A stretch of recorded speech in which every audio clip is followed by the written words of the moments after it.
જૂનાગઢના ગિરનારની ગોદમાં ભક્તિ, આસ્થા અને સંસ્કૃતિનો અનોખો ત્રિવેણી સંગમ એટલે કે ભવનાથનો મહાશિવરાત્રી મેળો 11 ફેબ્રુઆરીથી શરૂ થયેલા મિની કુંભમાં આજે મહાશિવરાત્રીના પાવન પર્વે માનવ મહેરામણ ઉમટી પડ્યું છે। આ મેળાનું મુખ્ય આકર્ષણ એટલે કે આજે મધ્યરાત્રિએ નીકળેલી ભવ્ય રવાડી, જેમાં દેશ વિદેશના સાધુ સંતો અને હજારો નાગા સંન્યાસીઓ શંખનાદ અને શસ્ત્ર કરબત સાથે ભાગ લેશે।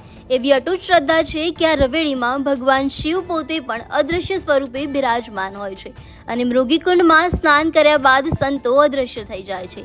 શિવમય બનેલા ભવનાથમાં હર હર મહાદેવના નાદ સાથે આખું આકાશ ગુંજી ઉઠ્યું છે। ભક્તો માટે આ મેળો માત્ર મનોરંજન જ નહીં, પરંતુ સાક્ષાત શિવ શક્તિના મિલનનું અવલૌકિક કેન્દ્ર બની ગયો છે।